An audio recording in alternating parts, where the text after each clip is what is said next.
Welcome, everyone. The topic for discussion is employee engagement and the efficiency of the organization thereby.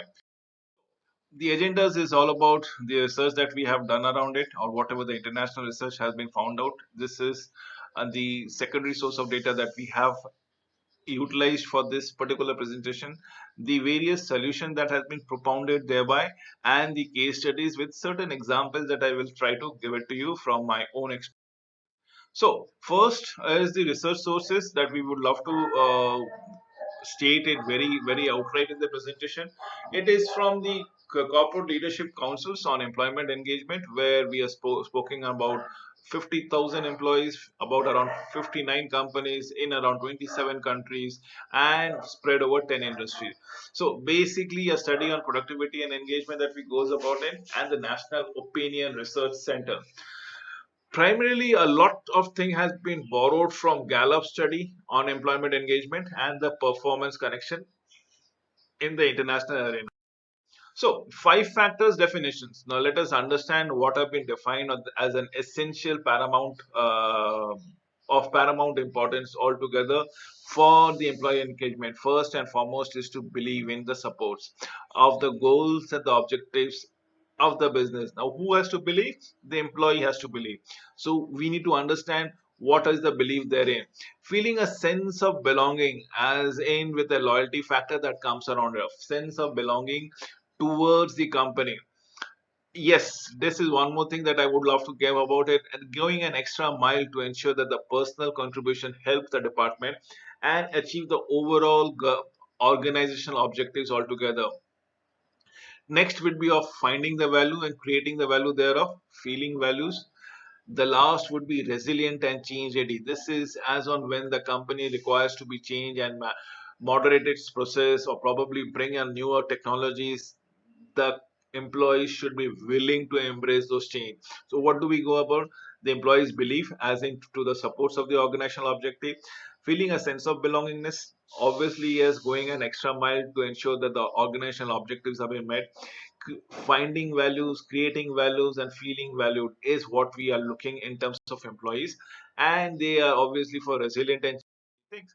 So what do we go about engagement? Number first and foremost thing, can we conduct an engagement survey? Going through the significant change and want to keep our employees engaged as the case might be, we need to understand what want employees to be engaged in a business strategy altogether.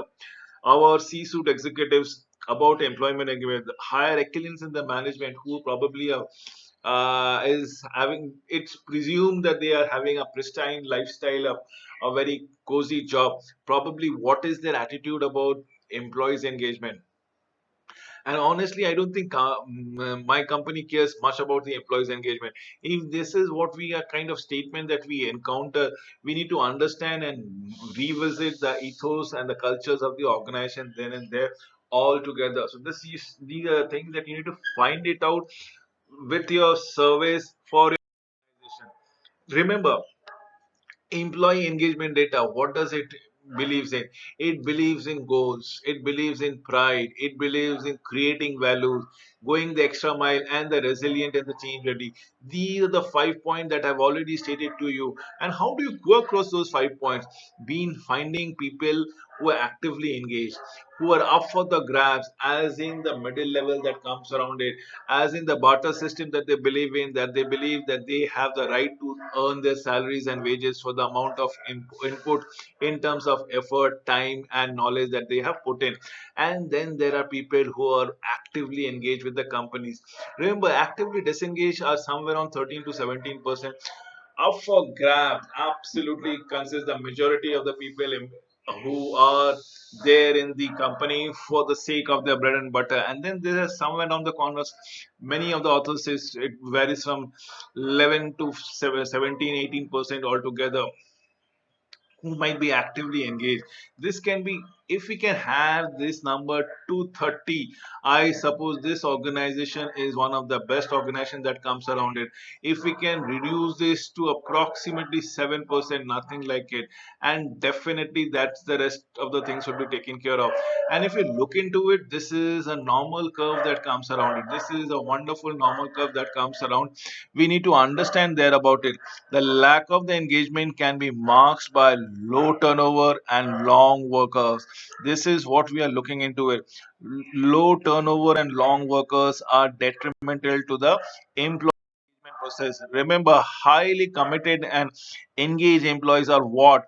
They are the best companies to work for. People who are very high in the order. See, this is the place that we are talking about it. Next would be the lowest of the companies where people would not love to bring around absolutely. In fact, until and unless they are being processed altogether or they have been forced altogether, they will not like to work around it. So 57% more discretionary effort, 87% greater intention to stay, 71% is the higher revenue of the industry average that comes around altogether. Let us understand the segmentation differences thereby. Remember, size of the company did not matter in most of the cases around it. We need to have an industry that did not matter. People from the mining industry, people from a retail industry, people from the digital industry, people from pharmaceutical industry did not matter. The segmentation were more or less the same thing as far as the normal curves are concerned. The demographic factors are the genders, age, geography, job, tenure, level. They did not change the result at all. This is what we are looking at it. So believe not, when I say engagement affects the employee empowerment, now I can have a positive impact of the company's product. Highly encouraged engaged employee would be 84%, and disengaged employees would be around 31%. Now this is what they believes in. So if people believe that they have a positive impact, definitely the company is going to go uh, the distance. I can positively impact affect the customer services or experiences is what the 72% is all about it. And then thereby the other disengaged employees that is been present altogether.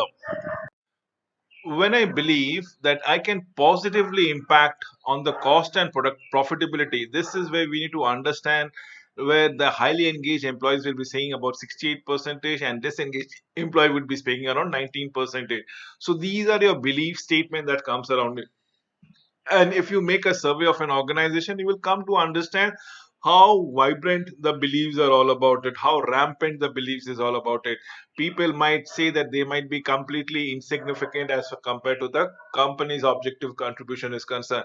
So this is the sense of belongingness, the sense of camaraderie, the sense of engagement that.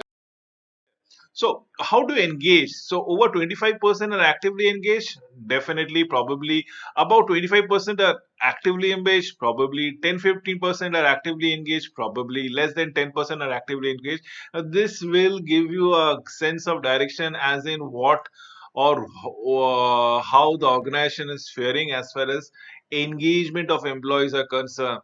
Remember, up and above 25% is category organization over 25%, whereas below 10% is somewhere down the corner. We will point it out as a category D organization. In between is a B and C kind of category around it. So, employment engagement, I'll give you an example from my perspective and experiences, wherein let's say an engineer is passionate about his work, puts in a long discretionary hours, absolutely is passionate. But problem is he's working on a pet project that has little to do with the strategic direction of the company. So probably what does it mean?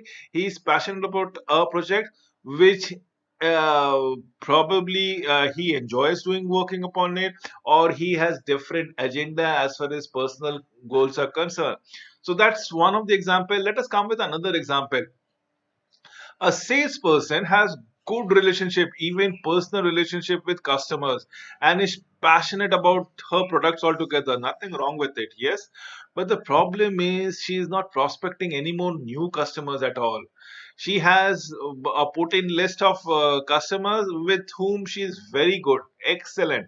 But the problem for the company is she is not looking to make newer acquisition as far as customers is concerned, and selling the latest products that the company is coming up with it. So see, people are good, decent, and I've given you two glorifying examples. Still, what is happening? The fact is it is what aimless engagement is all about. It people are passionate, people are competent, but they are not in sync with the company's objective, and this is what aimless engagement example. So engage in what? Employees should be can be aimlessly engaged in the wrong things. Definitely, we don't realize, the employees don't realize, but then this actually happens as shown by the example. Remember, engagement is not a goal that should be pursued independently of a business direction. Essentially, the organizational goal should be kept in mind while engagement is being design. So engagement should be grounded in what? In strategic priorities, in significant change efforts, critical business goal, brand promises, mergers and acquisition, the integration thereby, the reorganizations, the NPD or NMS. NPD is new product development, NMS is new market success, new sales strategies, new service strategy.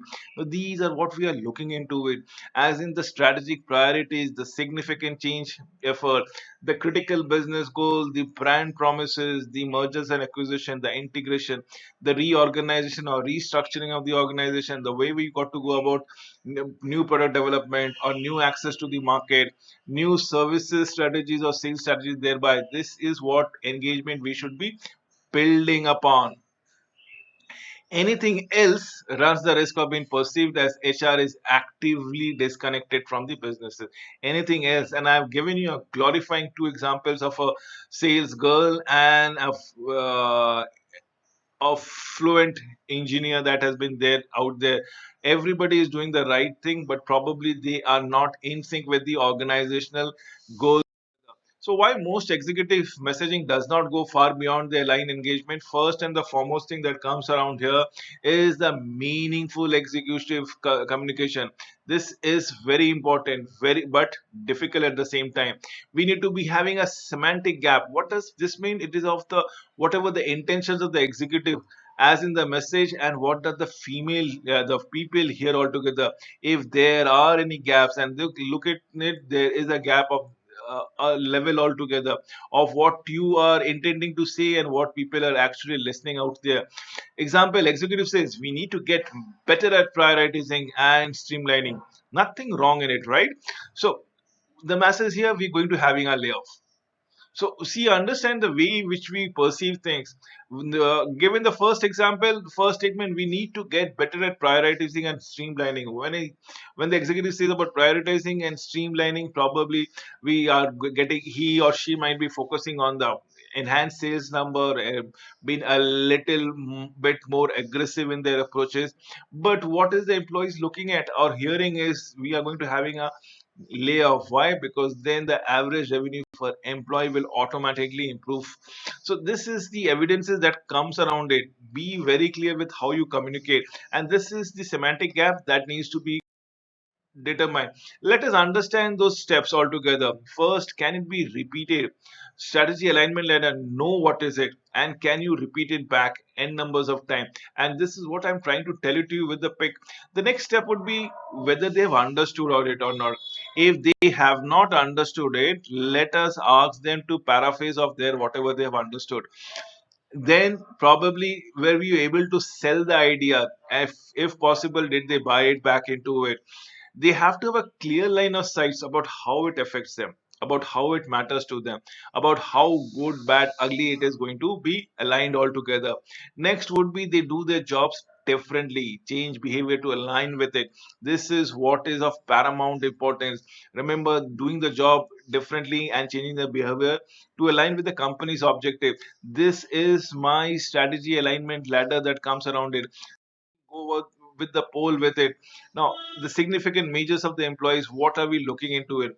They know what are strategies, can we repeat it accurately? Probably. If they've understood the strategy, did they purchase the strategy altogether? They did buy it out. They have a clear line of sight. This is what very important concerning how the strategy is going to be effective in their daily life. Their jobs are different. Change behavior aligned with a strategy altogether.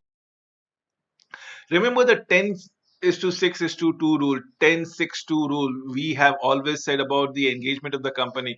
Win been highly engaged, and this been the lowest engagement. Best companies highly engagement is approximately quarter of percentage of the total employee strength. The 10-6-2 rules is every 10% increase in alignment means there is a 6% increase in discretionary effort. What does it yield? It is 2% increase in company's performances. Mind you, when the company's performances is $1 million and a 2% increase is a sufficient amount in altogether. It's just an incremental increase of 10%. Now, this incremental increase of 10% for the engagement require just only 6% of your discretionary effort in being actively disengaged, as the case might be of what we are talking about from the corporate leadership council. So observations, many business conduct employee engagement surveys, but they don't measure the alignment altogether. Some organization does collect engagement survey data, but do not take much aggressive actions or proactive natures that they comes around with the conclusion. Some businesses deploy post-survey action data, but fail to get critical mass of the managers, so they don't have the enough impetus in the executions altogether. Many again engagement solutions unknowingly focuses on aimless instead of aligned engagement. That is what we are looking at it. Business that focuses on building aligned engagement enjoys a positive bottom line. Looking into it, so what does it drivers of engagement is all about it? Let's say there we the studies have identified around 300 drivers. The engagement drivers hold for true regardless of the level of the employees, regardless of the function that they are engaged in, regardless of the profession that they are believe in, the age that they belong to, or the industry they have to. The top 50 drivers have 40 times more effect than the rest. That's the Pareto's principles of 80-20, right? Absolutely, the top 50 50 drivers actually goes for 20 40 per times the impact altogether, and that is what the Pareto's principles of 80-20 is all about it.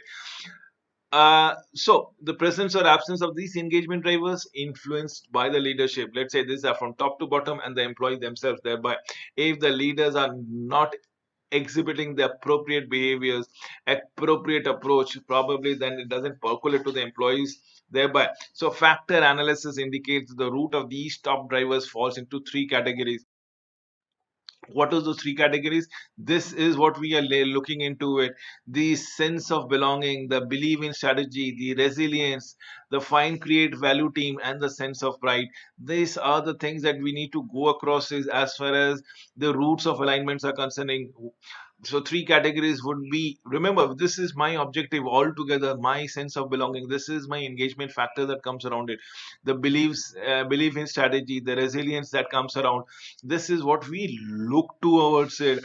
We need to find value, create value, feel valued as in the company, and this will show the will be an outcome of the three things that has been mentioned as far as accountability is concerned, as far as change readiness is concerned, as far as enduring process is concerned. This is what we are looking time and again every now and then. This is how we need to monitor the issues thereby. So we'll talk about those three categories one by one before we wind up this presentations. Is all about accountability. Remember, accountability is all about being ownerships, owning the problem, owning the company, getting themselves engaged is equal to engagement. Next is to build an aligned and probably an engaged workforce. Employee must learn to build employee ownerships in the business. So feeling of the owners are feeling as a sense that they are owning the problem, owning the solutions, owning the business, owning the operation is much more entitled than anything else. So this is in contrast to allowing employees to operate in in a way that is disconnected from the big pictures, or creating a punitive environment that discourages ownership. This is what we look to desist from. Now, what are the actions that can be taken? First and the foremost thing is taking a strategic imperative or change initiatives into behavior, incorporating that behavior from the top fellow itself, and then probably it will percolate to the next lines on all the levels of the organization. Integrate those behaviors into daily work requirement as on when on basis. Ensure that there is a full cooperation, full adherence to this behavior. High performance are accountable. Use long and short term performance management altogether. Then we have something called the second aspect is the change ready concept. Remember, change readiness is all about sustaining engagement. It is all about defreezing, change or remove or move, and then refreezing. So this is what we are going to go around it. Represent the agility or the flexibility of the company as far as strategies are concerned. A company's readiness to involve to change the workers is a much factor thing that needs is required as on when on basis. We come to the next thing is most change efforts fall short of expectation because organizations don't know how to help employees change their behavior. Absolutely, yes. So how do we take about these actions? First and the foremost thing is assess readiness to change behaviors. Focus on the honest and open dialogue vis-a-vis the mandate that comes around it. Have a clear distilled dialogue between the different levels of the employees. Different perspective might be brought in, different issues can be raised. If we can address them, you are nipping the problem at the very bud. So asking employees what they need to make the next would be your enduring purposes. How go about it is the sense of purpose is equal to the reason for working other than the compensation. It's the objective, overall objectives. If you are passionate about it, if you are valuing those characteristics or features that is ingrained in the organization, will give you a sense of direction, will give you a sense of purpose.